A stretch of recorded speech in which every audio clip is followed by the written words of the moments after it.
Hello everyone, welcome to our YouTube channel RPSC bio academy.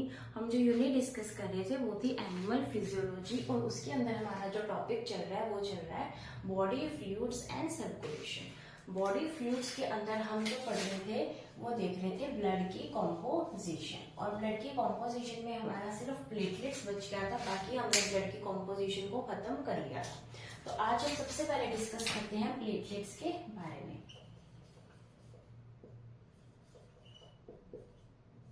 क्या होती हैं platelets? तो सबसे पहले हम इसकी अमाउंट देखते हैं कि हमारे ब्लड के अंदर कितनी अमाउंट प्रेजेंट होती है। तो 2.5 से 3 लाख पर mm³ ब्लड के अंदर क्या प्रेजेंट होती है? प्लेटलेट्स प्रेजेंट होती है। अगर हम बात करें प्लेटलेट्स की, तो क्या ये सभी एनिमल्स के अंदर प्रेजेंट होती है? तो नहीं, ये सिर्फ मैमल्स के अंदर देखने को मिलती है। यानी प्लेटलेट्स कहाँ पाई जाती है? मैमल्स के अंदर पाई जाती है। अगर हम देखें कि प्लेटलेट्स की फॉर्मेशन कहाँ से होती है, प्लेटलेट्स की जो फॉर्मेशन है वो हमें देखने को मिलती है मेगाकैरियोसाइट्स से। यानी ओरिजिन ऑफ प्लेटलेट्स फ्रॉम मेगाकैरियोसाइट्स। तो मेगाकैरियोसाइट से हमें प्लेटलेट्स की ओरिजिन जो है वो देखने को मिलता है। उसके बाद हम डिस्कस करते हैं कि जो प्लेटलेट्स है इनका क्या फंक्शन है हमारे ब्लड के अंदर। तो प्लेटलेट्स का अगर हम फंक्शन की बात करें तो सबसे पहला फंक्शन इसका यही है कि ये क्या करता है? ब्लड की क्लॉटिंग करता है। तो ब्लड की क्लॉटिंग करने में कौन हेल्प करता है? प्लेटलेट्स हेल्प करता है। ये क्या बनाता है? ये बनाता है क्लॉटिंग प्लग। यानी जब भी हमारे कहीं पर चोट लग जाती है तो वहां पर हम देखते हैं एक डार्क ब्राउनिश कलर की हमें एक परत दिखाई देती है। तो वहां पर क्या बन चुका है? क्लॉटिंग प्लग बन चुका है। इस क्लॉटिंग प्लग के बनने के अंदर हेल्प किसने की है? इन प्लेटलेट्स ने ही हेल्प की है। तो ये प्लेटलेट्स हेल्प करती हैं इन क्लॉटिंग प्लग को बनाने में, जिसकी वजह से ब्लड की क्लॉटिंग हो सके, हमारा ब्लड जो है वो रुक सके। उसके अलावा ये कुछ अमाउंट में सेरोटोनिन भी रिलीज करती है। सेरोटोनिन कौन रिलीज कर रहा था? सेरोटोनिन रिलीज कर रही थी बेसोफिल्स। हमने बेसोफिल्स के अंदर पढ़ा था सेरोटोनिन, हिस्टामिन एंड हेपेरिन। और यहाँ पर सेरोटोनिन कुछ अमाउंट में प्लेटलेट्स भी रिलीज करती हैं। उसके अलावा थ्रोम्बोप्लास्टिन भी रिलीज किया जाता है। थ्रोम्बोप्लास्टिन भी कौन रिलीज करती है? प्लेटलेट्स रिलीज करती हैं। थ्रोम्बोस्थैनिन प्रोटीन का रिलीज भी इसी से ही किया जाता है। प्लेटलेट्स हमारी बॉडी के लिए बहुत जरूरी है, लेकिन इससे जो है इतने ज्यादा क्वेश्चन हमारे जो है पेपर में नहीं बनते। हमारे एग्जाम के अंदर जो सबसे ज्यादा क्वेश्चन बनते हैं वो आरबीसी से बनते हैं। इसलिए प्लेटलेट्स के बारे में इतना डीप पढ़ के हमें हमारा कोई फायदा होने वाला है नहीं, क्योंकि इतने ज्यादा क्वेश्चन नहीं आते। अगर क्वेश्चन आएंगे तो बिल्कुल ऐसे सरफेस से ही क्वेश्चन पूछे जाएंगे। ठीक है, अगर हम बात करें प्लेटलेट्स की, तो प्लेटलेट्स भी ई न्यूक्लिएटेड होती हैं। यानी कि इसके अंदर भी न्यूक्लियस जो होता है वो एब्सेंट होता है। और इसकी शेप कैसी होती है? बायकन्वेक्स। हमारी आरबीसी की शेप कैसी थी? बायकनकेव थी। प्लेटलेट्स की शेप कैसी होती है? बायकन्वेक्स होती है। तो अगर इस तरीके से क्वेश्चन आ जाए कि हमारे ब्लड का ऐसा कौन सा पार्ट है जो बायकन्वेक्स एंड ई न्यूक्लिएटेड है, तो हम किसको बोलेंगे? प्लेटलेट्स को बोलेंगे, क्योंकि हमारी आरबीसी कैसी है? हमारी आरबीसी न्यूक्लिएटेड है। और अगर मैं कहूँ कि ऐसा कौन सा पार्ट है जो बायकन्वेक्स एंड न्यूक्लिएटेड है, बायकन्वेक्स एंड न्यूक्लिएटेड है, ये मैमल्स के अंदर आरबीसी पाई जाती है। हमारी आरबीसी तो इसके बिल्कुल ही अपोजिट होती है, यानी ई न्यूक्लिएटेड होती है एंड बायकनकेव होती है। लेकिन किसकी आरबीसी बायकन्वेक्स एंड न्यूक्लिएटेड होती है? तो वो होती है ऊंट एंड लामा की। तो ऊंट और लामा की जो आरबीसी है, जो कि मैमल्स के अंदर ही आते हैं, यूथेरियंस में ही आते हैं, इनकी आरबीसी कैसी होती है? न्यूक्लिएटेड होती है और बायकन्वेक्स हमें देखने को मिलती है। तो ये हमने किसके बारे में पढ़ा? प्लेटलेट्स के बारे में पढ़ा। और हम जानते हैं कि डेंगू के अंदर क्या होता है? डेंगू फीवर के अंदर प्लेटलेट्स की अमाउंट जो है वो कम हो जाती है। तो प्लेटलेट्स की अमाउंट कहाँ कम होती है? During dengue fever. ठीक है, तो इसी के साथ हमारी जो ब्लड की कॉम्पोजिशन थी, यानी ब्लड का प्लाज्मा जो 55% था, आरबीसी, डब्ल्यूबीसी, प्लेटलेट्स। और क्या था? प्लेटलेट्स को क्या बोलते हैं? थ्रोम्बोसाइट्स भी कहा जाता है। तो ये हम सब चीजें डिस्कस कर चुके हैं। तो इसके साथ ही ब्लड की जो कॉम्पोजिशन है वो हमारी खत्म हो गई है। अभी हम क्या डिस्कस करते हैं? अभी हम डिस्कस करते हैं हमारे हार्ट को। हमारे हार्ट जो है उसकी स्ट्रक्चर कैसी होती है, वो ओरिजिन में कैसा होता है, कितने चैम्बर्स का होता है, तो अभी हम उसके बारे में डिस्कस करते हैं।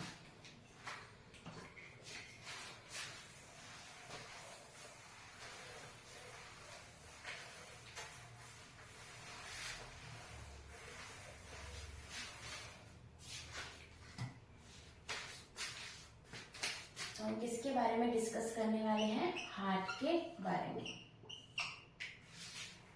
अगर हम बात करें हार्ट, तो हमारे पास सबसे पहला हमारे माइंड में भी जो वर्ड आता है हार्ट के बारे में वो यही होता है कि हार्ट मायोजेनिक होता है। मायोजेनिक का क्या मतलब है? मायोजेनिक का मतलब है कि हार्ट जो है उसका ओरिजिन कहाँ से होता है? मसल से होता है। यानी ये कैसा ऑर्गन है? एक मस्कुलर ऑर्गन है जिसका ओरिजिन भी मसल से होता है और ये कैसा है? Myogenic part of our body है। उसके अलावा ये ओरिजिन में कैसा होता है? मीजोडर्मल होता है। हमारा completely circulatory system mesodermal origin के अंदर होता है। तो हमारा ब्लड भी मीजोडर्मल था ओरिजिन में, हमारा हार्ट भी कैसा है? मीजोडर्मल है ओरिजिन के अंदर।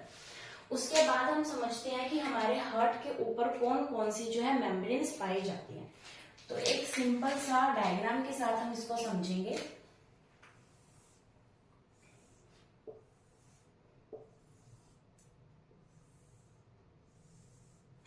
तो एक सिंपल सा डायग्राम हम समझेंगे। इसके अंदर मैंने ये चैम्बर बड़ा बनाया है इससे, इसके अंदर मैंने ये चैम्बर बड़ा बनाया है इससे। ठीक है, तो ये ऐसे बना नहीं है, मैंने जान के बनाया। ये चैम्बर इससे बड़ा बनाया, ये चैम्बर इससे बड़ा बनाया, क्योंकि हार्ट के अंदर ऐसा ही होता है। तो अब इसके अंदर क्या होती है कि हमारे सामने, अब इसके अंदर हम देखेंगे कौन कौन सी वॉल्स हमें देखने को मिलती है।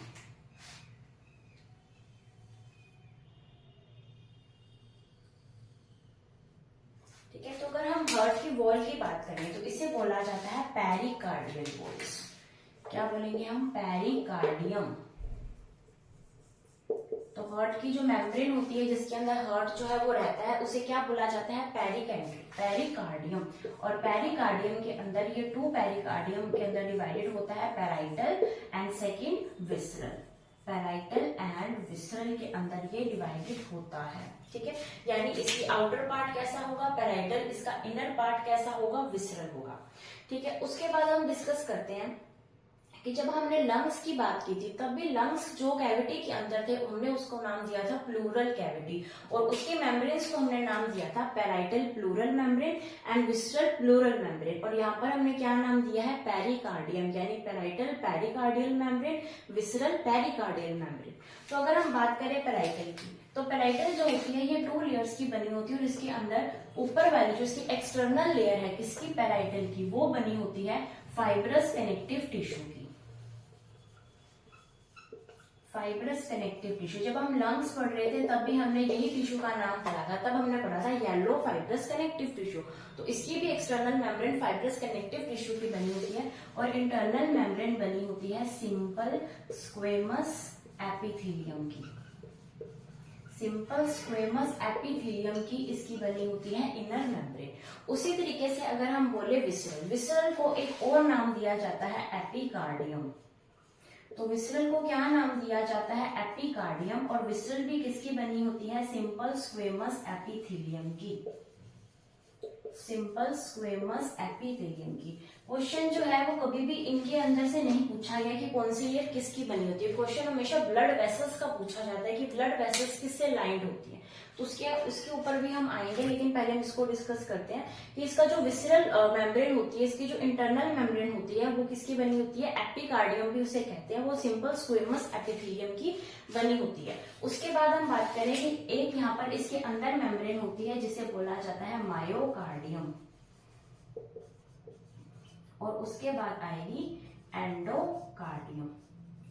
तो मायोकार्डियम एंड एंडोकार्डियम, तो ये जो है हार्ट जो है इन सब चीजों से क्या होता है? घिरा हुआ होता है। तो हम बोलते हैं, कभी ये चीजें सुनी होंगी कि जो ऑरिकल्स होती हैं वो थिक वॉल्ड होती हैं और जो वेंट्रिकल होते हैं वो थिन वॉल्ड होते हैं। यानी ऑरिकल्स जो होते हैं, ऑरिकल ये क्या है? ये ऑरिकल्स हैं, ये क्या है? वेंट्रिकल्स हैं। तो ऐसा बोला जाता है कि जो ऑरिकल्स होते हैं वो कैसे होते हैं? थिक वॉल्ड होते हैं, यानी इनकी जो भित्ति है यहाँ पर ये कैसी है? थिक वॉल्ड होते हैं। लेकिन जो वेंट्रिकल्स होते हैं वो थिन वॉल्ड होते हैं।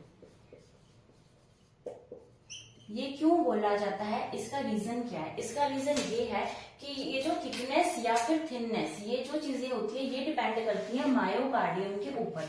यानी जिस जगह पर मायोकार्डियम जो है वो ज्यादा है वो जगह क्या हो जाएगी, थिक, और जहां पर मायोकार्डियम कम है वो जगह हो जाएगी थिन। यानी मायोकार्डियम का नंबर जो है वो इस जगह पर ज्यादा होता है और इस जगह पर कम होता है। उसी तरीके से मायोकार्डियम का नंबर ये और इस ऑरिकल की साइड ज्यादा होगा और इस ऑरिकल की साइड कैसा होगा, कम। तो ये किस पे डिपेंड करता है, मायोकार्डियम पर डिपेंड करता है कि ऑरिकल्स थिक होते हैं, वेंट्रिकल्स थिन होते हैं, और उसके नीचे क्या प्रेजेंट होती है, एंडोकार्डियम प्रेजेंट होती है। अब हम इसको एक और डायग्राम से समझते हैं।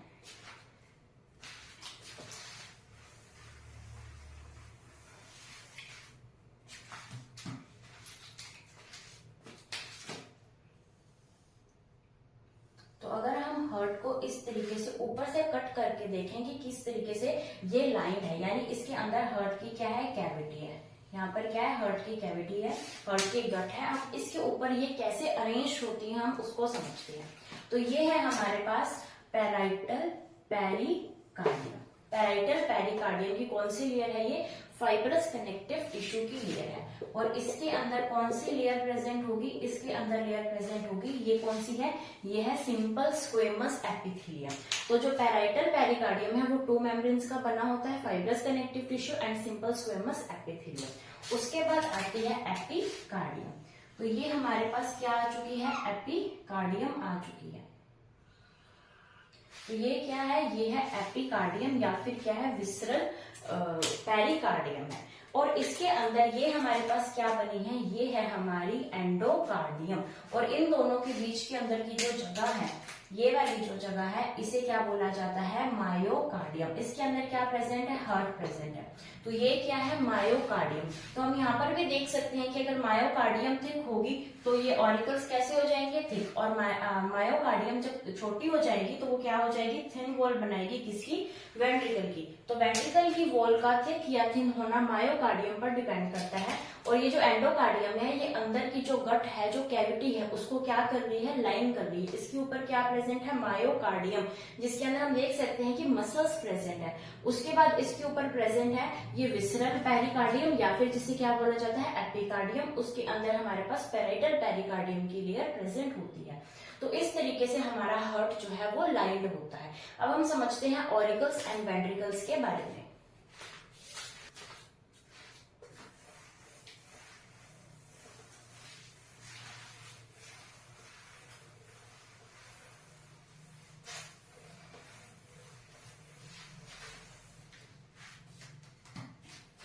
हमें पता है हमारा हार्ट कैसा होता है, हमारा हार्ट होता है 4 चैम्बर का बना हमारा हार्ट होता है। तो अगर हम डिस्कस करें, क्या सभी एनिमल्स में 4 चैम्बर होता है, नहीं। ये कितना हो सकता है, अगर हम फिशेस की बात करें तो 2 चैम्बर होता है, अगर हम एम्फीबियंस की बात करें तो 3 चैम्बर होता है, अगर हम रेप्टाइल्स की बात करें तो ये 4 चैम्बर तो होता है, लेकिन कैसा होता है, इनकम्प्लीट 4 चैम्बर। तो इनकम्प्लीट 4 चैम्बर हमें कहाँ देखने को मिलेगा, रेप्टाइल्स के अंदर। और कंप्लीट 4 चैम्बर इसका कौन सा ऑर्डर, क्रोकोडिलिया ऑर्डर के अंदर कंप्लीटली 4 चैम्बर देखने को मिलता है। उसके बाद 4 चैम्बर एविज में, उसके बाद 4 चैम्बर मैमल्स के अंदर। तो हमारा सबसे डेवलप्ड हार्ट जो है वो पाया जाता है 4 चैम्बर हार्ट हमें देखने को मिलता है। अब 4 चैम्बर का मतलब क्या है कि यहाँ पर कितने चैम्बर्स होंगे, 4 चैम्बर्स होंगे। तो हम उन 4 चैम्बर्स को बनाते हैं।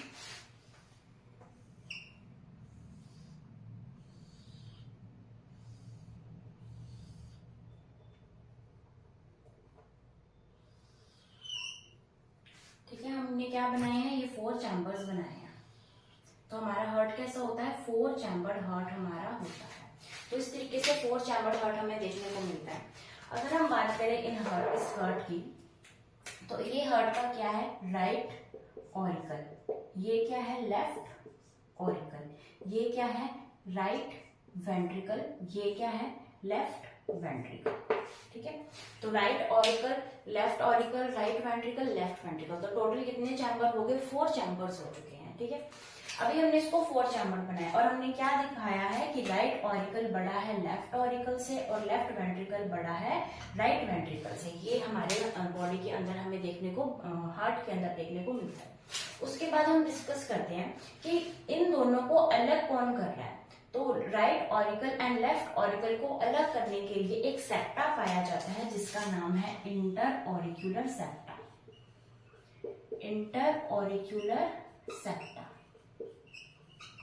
तो इंटर ऑरिक्यूलर सेप्टा जो है वो किसके अंदर पाया जाएगा? Right auricle and left auricle के बीच। उसी तरीके से इन दोनों के बीच पाया जाएगा इंटर वेंट्रिकुलर सेप्टा।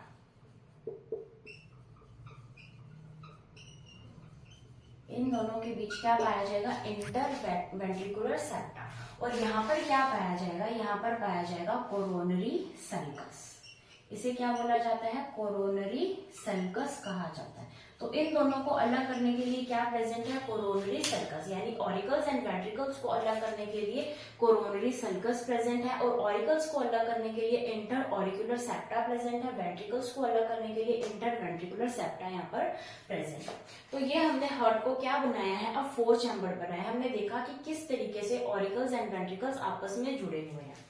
अब यहाँ पर क्या होता है कि एक जो है पोर कह सकते हैं या फिर हम कह सकते हैं एक छिद्र प्रेजेंट होता है। कहाँ प्रेजेंट होता है? राइट ऑरिकल के पास। तो इस छिद्र को क्या बोला जाता है? Fossa ovalis. क्या कहा जाता है? फोसा ओवेलिस कहा जाता है।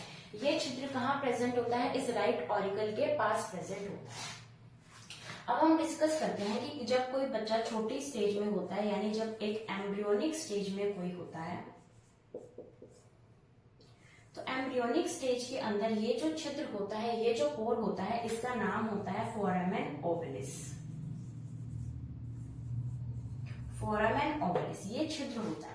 तो ये जो फोरामेन ओवलिस है, ये किसके अंदर प्रेजेंट होगा? एम्ब्रियोनिक स्टेज के अंदर, यानी एक ऐसा बेबी जो अभी मदर के गर्भ के अंदर है, तो वहां पर क्या होगा? वहां पर ये फोरामेन ओवलिस होगा। लेकिन जैसे हम एडल्ट हो जाते हैं तो वो कैसा हो जाता है? उसका नाम फोसा ओवलिस हो जाता है। तो इन दोनों में ये डिफरेंस है कि जब एक छोटा बच्चा होगा तो इस छेद को बोला जाता है फोरामेन ओवलिस, जिसकी वजह से क्या होता है कि यहाँ से ब्लड जो है वो एक दूसरे राइट ऑरिकल से लेफ्ट ऑरिकल की तरफ जो है वो आ जा सकता है। यानी यहाँ पर ब्लड कैसा हो रहा है? कंप्लीटली प्योर ब्लड नहीं हो रहा, क्योंकि यहाँ से जो ब्लड आने वाला है वो इम्प्योर ब्लड आने वाला है, और यहाँ से जो ब्लड आएगा वो प्योर ब्लड आएगा। तो यानी इम्प्योर और प्योर ब्लड आपस में क्या हो जाते हैं? मिक्स हो जाते हैं। किसके अंदर? एम्ब्रियोनिक स्टेज के अंदर। लेकिन जैसे जैसे हम एडल्ट होते हैं तो ये जो छेद है ये बंद हो जाता है, और इसे क्या बोला जाता है? तब फोसा ओवलिस बोला जाता है। लेकिन कुछ के अंदर क्या होता है कि ये छेद जो है वो बंद नहीं होता। एडल्ट होने पर भी फोसा ओवलिस नहीं बनता। क्या बनता है?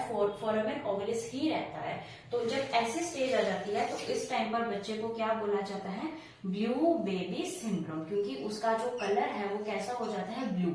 तो इसे क्या बोला जाता है? Blue baby syndrome. Blue baby syndrome क्या है कि जब फोरामेन ओवलिस का ना बनना, यानी फोसा ओवलिस का फोरामेन ओवलिस का बनना, फोरामेन ओवलिस जब फोसा ओवलिस के अंदर कन्वर्ट नहीं हो पाता, तब क्या हो जाता है? ब्लू बेबी सिंड्रोम हो जाता है। यानी कि यहाँ पर जो फोरामेन ओवलिस है वो बंद नहीं हो पाता, उसकी वजह से प्योर एंड इम्प्योर ब्लड जो है वो आपस में कैसे हो जाते हैं? आपस में मिक्स हो जाते हैं, जिसकी वजह से हो जाता है ब्लू बेबी सिंड्रोम। ठीक है। अभी हमने क्या बात की कि यहाँ से कौन सा ब्लड आना है? यहाँ से ब्लड आना है इम्प्योर। यहाँ से ब्लड आता है इम्प्योर, और यहाँ से कौन सा ब्लड आता है? प्योर ब्लड आता है। तो इम्प्योर ब्लड हमारे कौन से पार्ट में रहता है? हमारे राइट साइड, हमारे हार्ट की राइट साइड में कौन सा ब्लड रहता है? Impure blood. और हमारे लेफ्ट साइड में कौन सा ब्लड रहता है? प्योर। इसलिए तो हमारे लिए ये सेप्टा जरूरी है, क्योंकि अगर ये सेप्टा ना हो तो प्योर एंड इम्प्योर ब्लड आपस में मिक्स हो जाएंगे, और जिसकी वजह से हम जिंदा नहीं रह सकते। क्योंकि हमारी बॉडी से जो टिश्यू से निकलने वाला ब्लड है वो कैसा है? Impure blood. हमने रेस्पिरेटरी सिस्टम में भी देखा था कि यहाँ से कौन सी गैस इकट्ठी करके आते हैं? CO2 वाली गैस जो है वो टिश्यू से लेकर आते हैं, और फिर यहाँ पर ये दी जाती है ब्लड को, हार्ट को, और हार्ट ये कहाँ पर पहुंचाएगा? लंग्स तक पहुंचाएगा, और लंग्स से आएगी ऐसे इस लेफ्ट ऑरिकल के पास, और यहाँ पर ये प्योर ब्लड जो है वो सारी के सारी टिश्यूज को दिया जाएगा। अभी मैंने जो भी बोला उसको एक डायग्राम से समझते हैं, ताकि हमें समझ में आए कि एक्चुअली सर्कुलेशन हो कैसे रहा है।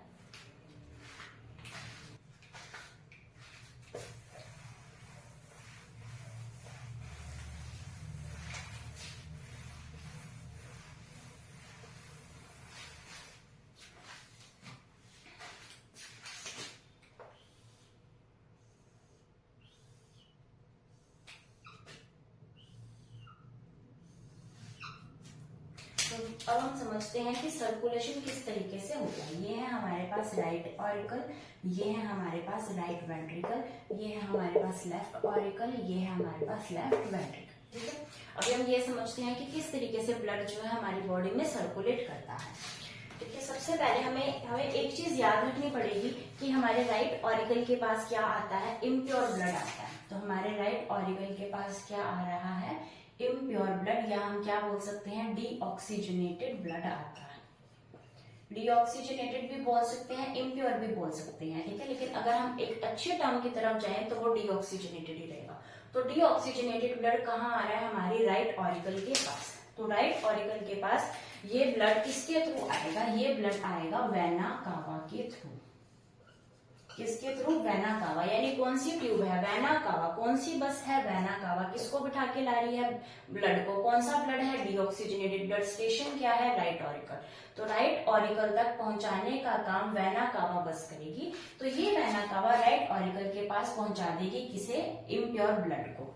अब यहाँ पर क्या प्रेजेंट है, ये इम्प्योर ब्लड सपोज यहाँ से कहाँ आ गया, इसके अंदर आ गया, राइट ऑरिकल से। अब राइट ऑरिकल से जो ये ब्लड है, ये ब्लड यहां से होता हुआ कहाँ जाएगा, ये ब्लड यहां से आएगा राइट वेंट्रिकल के पास।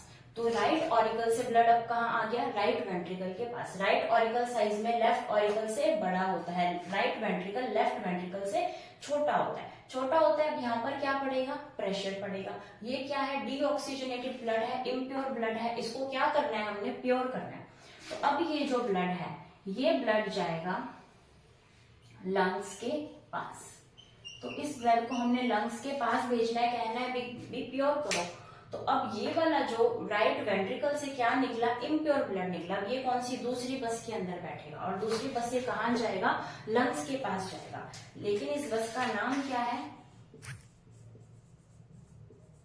Pulmonary artery.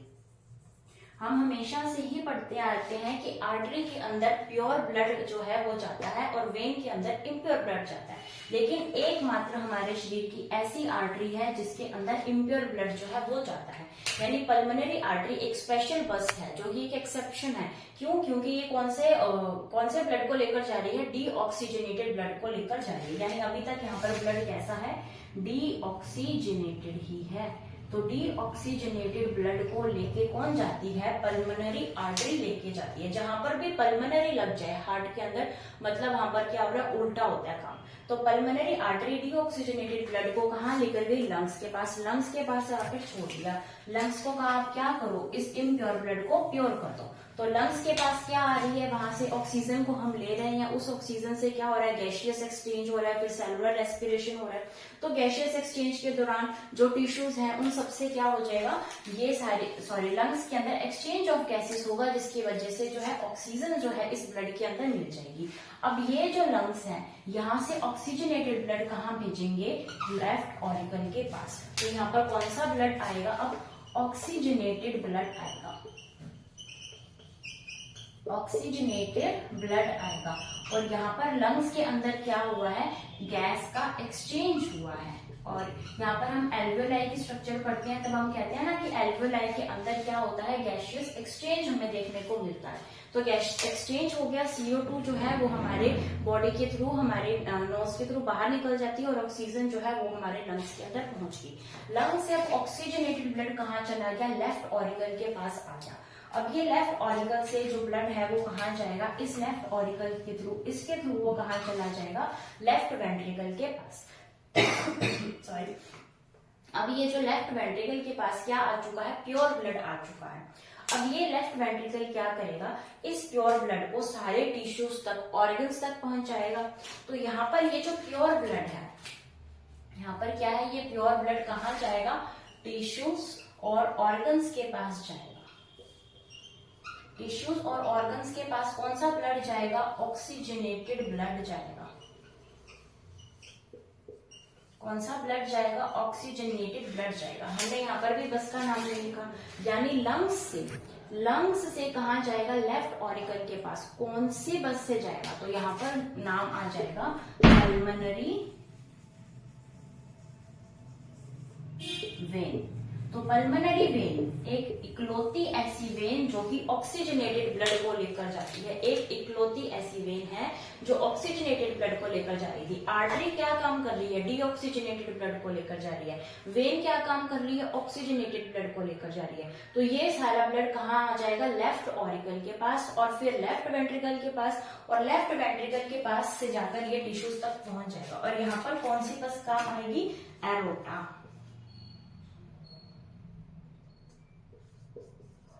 यहाँ पर क्या काम आएगा? एरोटा काम आएगा, या एरोटा भी बोला जाता है। तो यहाँ से कहाँ पहुंच जाएगी? ये टिश्यूज या ऑर्गन के पास। और टिश्यूज और ऑर्गन्स के पास क्या होगा? फिर से क्या होगा? यहाँ पर गैस का एक्सचेंज होगा, और गैस एक्सचेंज होने से क्या हो जाएगा कि ऑक्सीजन जो है वो तो पहुंच जाएगी हमारे टिश्यूज और ब्लड के पास, और वहां से कार्बन डाइऑक्साइड जो है वो वापस ये वेना कावा लेकर डीऑक्सीजनेटेड ब्लड को लेकर कहाँ डाल देगा? राइट ऑरिकल के पास डाल देगा। तो इस तरीके से जो है हमारे ब्लड का क्या होता है? सर्कुलेशन होता है। और हमारे हार्ट का ये काम है, यानी हमारा हार्ट जो है वो हमारे ब्लड को प्योर नहीं करता। प्योर कौन कर रहा है? लंग्स कर रहा है। ये सिर्फ एक पंपिंग ऑर्गन है, सिर्फ सर्कुलेशन का काम करता है। हमारी पूरी बॉडी को, हमारी पूरी each and every tissue, each and every organ को क्या पहुंचाना? ब्लड को पहुंचाना, और ईच एंड एवरी ऑर्गन से ब्लड को कलेक्ट करना, और इस ब्लड को लंग्स के पास पहुंचाना ताकि वहां से प्योर ब्लड आ सके। ये काम है हार्ट का। यानी हार्ट सर्कुलेशन का काम करती है। हार्ट लंग्स को, जो हार्ट है वो कभी भी इसको ऑक्सीजनेटेड ब्लड नहीं बनाती। ये सिर्फ और सिर्फ एक सप्लाई का ऑर्गन है, एक सर्कुलेटरी ऑर्गन है। तो ये हमने किसके बारे में पढ़ा? हार्ट के बारे में पढ़ा। अभी हम कल के लेक्चर के अंदर क्या पढ़ने वाले हैं? हम वॉल्व्स पढ़ने वाले हैं। वॉल्व्स क्या होते हैं कि जैसे हमने अभी बात की कि वेना कावा यहाँ पर आके खुली, तो यानी यहाँ पर कोई ना कोई ऐसा वॉल्व प्रेजेंट होगा जो क्या कर रहा है? रेगुलेट कर रहा है इसका ब्लड यहाँ पर आने में। उसके अलावा हमने यहाँ पर एक वॉल्व पढ़ा, हमने एक वॉल्व यहाँ पर भी पढ़ा है। उसके अलावा भी हमारे हार्ट के अंदर और वॉल्व्स होते हैं, तो हमने उन वॉल्व्स को भी पढ़ना है कि किस तरीके से जो वॉल्स है वो प्रेजेंट होते हैं। और यहाँ पर जो यहाँ से गया ये, यानी यहाँ से पल्मोनरी आर्टरी लंग्स तक इसको लेके गई है, यहाँ पर भी एक वॉल्व प्रेजेंट होगा और यहाँ पर भी एक वॉल्व प्रेजेंट होगा। तो ये जो वॉल्व्स हैं इससे हमेशा क्वेश्चन आते हैं, मतलब असिस्टेंट प्रोफेसर में भी क्वेश्चन आते हैं और ग्रेड 1 में भी क्वेश्चन आते हैं। तो ये वॉल्व्स जो है बहुत ज्यादा इंपॉर्टेंट है हमारे लिए, क्योंकि क्वेश्चन आते रहते हैं। तो हमने ये कल का लेक्चर किसी भी कीमत में देखना ही है, क्योंकि ये हमारे लिए बहुत इंपॉर्टेंट है। और कल हम ईच एंड एवरी वॉल्व का नाम पढ़ेंगे और बिल्कुल ट्रिक्स के साथ इसको क्या करेंगे? याद करेंगे, क्योंकि ये हमारे लिए बहुत इंपॉर्टेंट है। तो आज हमने इसका नॉर्मल वे में एक सर्कुलेशन देखा है, कल हम प्रॉपर हार्ट का डायग्राम बनाएंगे, एक एक चीज उसके अंदर लिखेंगे। ठीक है, तो आज के लिए इतना ही।